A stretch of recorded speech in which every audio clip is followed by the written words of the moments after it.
राजीव भाई ने मुझे कहा था कि व्याख्यान के दौरान अगर बाबूजी शोभाकांत जी हमारे बगल में रहेंगे तो एक आशीर्वाद मेरे इर्द गिर्द मंडराएगा, इसलिए उनसे गुजारिश है कि कृपया मंच पर आएं और उनके बगल में बैठें।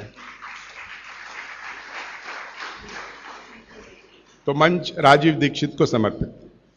कल मैंने आपसे जो बातें कही थी उनमें से बहुत सारी बातें आपको याद होंगी, शायद आपने लिखी भी होंगी।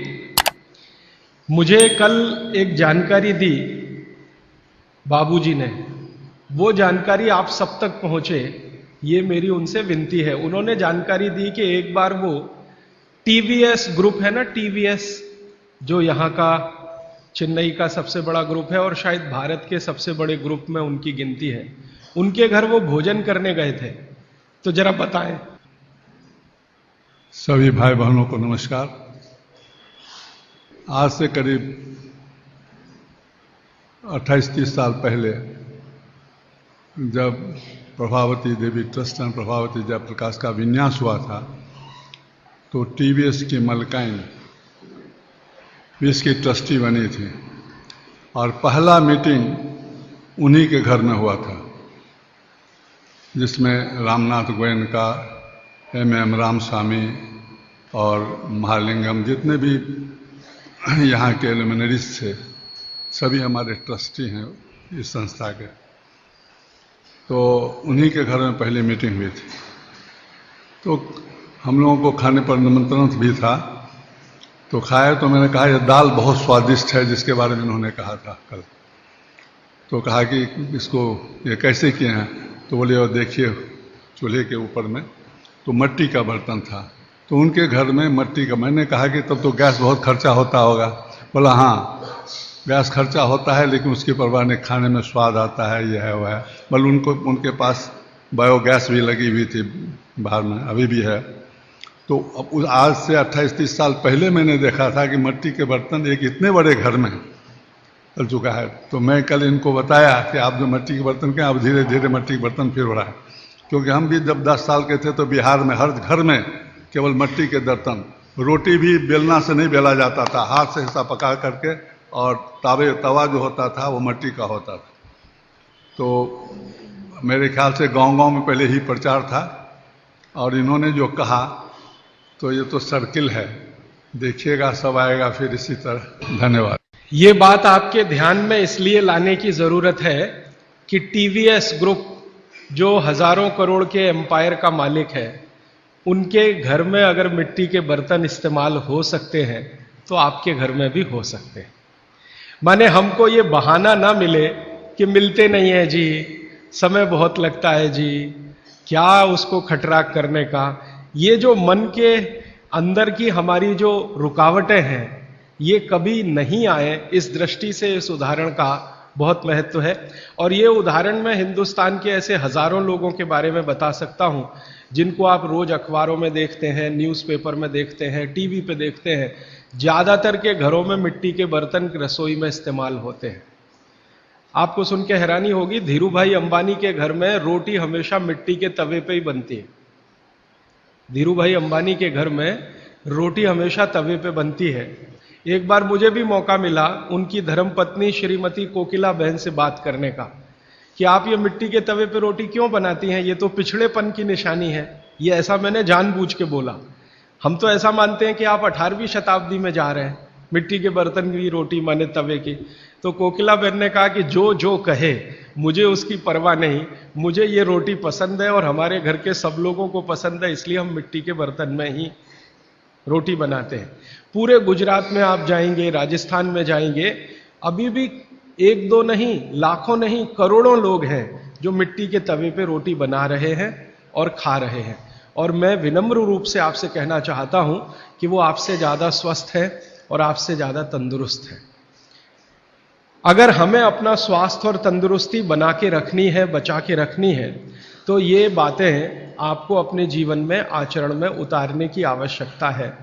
और ये बातें अगर आपके आचरण में आती हैं तो कितनी बड़ी चीज होती है इस देश में कि अगर मान लो हिंदुस्तान में 112 करोड़ लोग हैं, 112 करोड़ लोगों में 20 करोड़ परिवार है, 20 करोड़ परिवारों में 20 करोड़ रसोई घर है, अगर 20 करोड़ रसोई घर में मिट्टी का तवा आने लगे तो 20 करोड़ तवा बनने लगेगा और लाखों कुम्हारों को रोजगारी मिल जाएगी, जो बेरोजगार बैठे हैं, जिनके पास काम नहीं। अगर मिट्टी की हांडी में 20 करोड़ परिवारों में दाल बनने लगेगी, चावल बनने लगेगा, तो करोड़ों कुम्हारों को हांडी बनाने का काम मिल जाएगा, जो आज बेकार बैठे हैं। और हिंदुस्तान में कुम्हारों की संख्या लगभग उतनी ही है जितनी ब्राह्मणों की है। सरकार के आंकड़े हैं, लगभग 18% कुम्हार हैं और कुम्हार जैसी जातियां हैं, 18% ही ब्राह्मण हैं। तो इतने बड़े समाज को अगर रोजगार हम दे पाते हैं तो बहुत बड़ी बात है। इसलिए अर्थव्यवस्था को भी मदद होती है, आपका स्वास्थ्य तो अच्छा रहता ही है। और मेरी जो मन की बात है वो आपसे मैं शेयर करना चाहता हूं कि मिट्टी से आपका जुड़ाव रहता है। मिट्टी से जुड़े रहना ये सबसे बड़ी बात मानी जाती है। हम पता नहीं कहां कहां से चेन्नई में आए हैं, कोई बिहार से आया, कोई राजस्थान से, कोई गुजरात से, लेकिन अक्सर मन में आता है कि अपनी मिट्टी से जुड़े रहें। तो अपनी मिट्टी से चेन्नई जैसे शहर में जुड़े रहने का एक ही रास्ता है कि आप इन मिट्टी के बनाए हुए बर्तनों का इस्तेमाल करें। तो स्वास्थ्य की दृष्टि से तो बहुत ही अच्छा है और अर्थव्यवस्था के लिए भी बहुत अच्छा है। मैंने कल जो बातें कही थी उनको 1 मिनट में फिर से रिपीट करता हूं।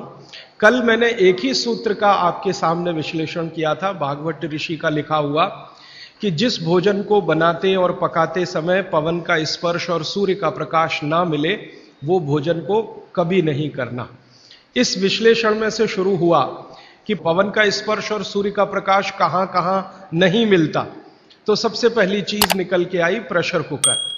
प्रेशर कुकर का खाना ना खाएं, कल मैंने बहुत विस्तार से बता दिया, आज सिर्फ दोहरा रहा हूं याद रखने के लिए। और उसके विकल्प के रूप में मैंने आपसे कहा मिट्टी के बर्तनों में खाना बनाएं। मिट्टी के बर्तन में खाना बनाने के पीछे जो सबसे बड़ा वैज्ञानिक कारण है कि ये जो मिट्टी है इसमें 18 तरह के माइक्रो न्यूट्रिएंट्स हैं। ये बात हमेशा आप याद रखिएगा। कैल्शियम मिट्टी में है, आयरन मिट्टी में है, सिलिकॉन मिट्टी में है, सल्फर मिट्टी में है। आपके शरीर को हर दिन 18 तरह के सूक्ष्म पोषक तत्वों की जरूरत होती है। 18 तरह के सूक्ष्म पोषक तत्वों की जरूरत होती है, जिनको आप अलग अलग भाषा में बोल देते हैं कि हमको प्रोटीन्स चाहिए, हमको विटामिन्स चाहिए, हमको कार्बोहाइड्रेट्स चाहिए, हमको फैट्स चाहिए। ये डॉक्टर कहता है ना आज की भाषा में कि आपको प्रोटीन की कमी हो गई है, प्रोटीन चाहिए, आपको कार्बोहाइड्रेट्स ज्यादा चाहिए, आपको फैट्स ज्यादा चाहिए। तो ये जो कुछ भी चाहिए, इनको रसायन शास्त्र की भाषा में मैंने आपको समझाया कल, और आज कह रहा हूं कि ये 18 तरह के सूक्ष्म पोषक तत्व हैं जिनको मिल जाने से आपके भोजन को संपूर्णता मिलती है, माने भोजन पूर्ण होता है। और संयोग से या प्रकृति के कुछ ऐसे नियम से ये सारे तत्व मिट्टी में हैं, इसलिए मिट्टी के बर्तनों का उपयोग आपके लिए बहुत ही अच्छा है।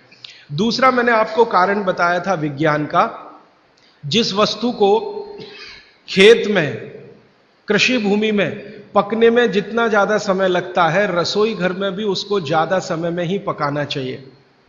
क्योंकि मैंने आपसे कहा कि खेत की मिट्टी में अरहर की दाल खड़ी है, 7-8 महीने में तैयार होती है। 7-8 महीने धीरे धीरे उसने प्रोटीन लिया, प्रोटीन के रूप में कुछ केमिकल्स उसने लिए मिट्टी से। ये 7-8 महीने तक लेते रहे अरहर की दाल के दाने, उसकी जड़ों की मदद से, तने की मदद से। अब वो दाल तैयार हुई है तो उसको पकाने में भी समय लगना चाहिए।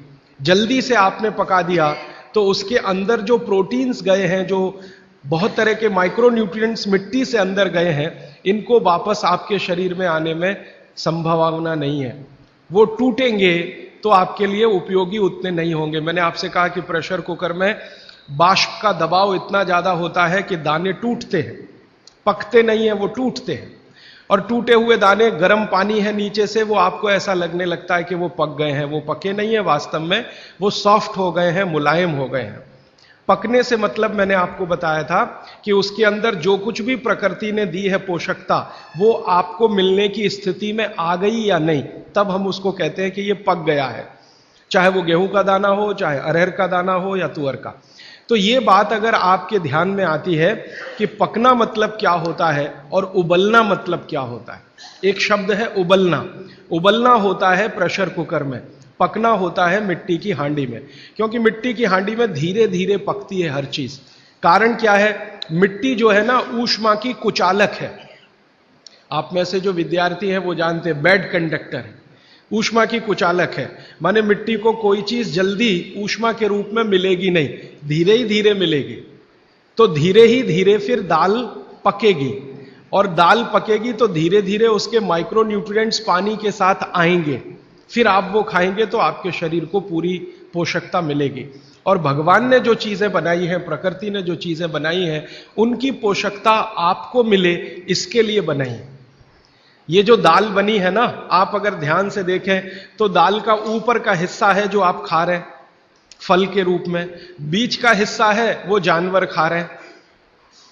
तो भगवान ने, प्रकृति ने ऐसी व्यवस्था दी है, गेहूं है, गेहूं का ऊपर का हिस्सा है वो आप खा रहे हैं, बीच का जो बचा हुआ हिस्सा है जिसको तना कहते हैं वो जानवर खा रहे हैं, और अंत का बचा हुआ जो हिस्सा होता है जिसको जड़ कहते हैं वो धरती के लिए होता है, मिट्टी के लिए होता है। प्रकृति ने बहुत सोचकर ये सब बनाया, भगवान ने बहुत सोचकर बनाया। मनुष्य के लिए एक हिस्सा, उसमें से थोड़ा आप चाहें तो पक्षियों को भी खिला सकते हैं।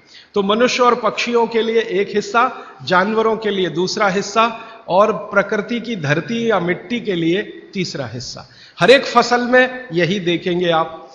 तो जो आपके लिए बनाया है भगवान ने, वो बहुत सोच समझकर बनाया है। जो जानवरों के लिए है वो भी सोच समझकर है, और मिट्टी के लिए, तो उसका अगर जीवन में फायदा उठाएं तो बहुत अच्छा होगा। और बागभट्ट जी इसी के लिए शायद ये सूत्र लिख कर गए।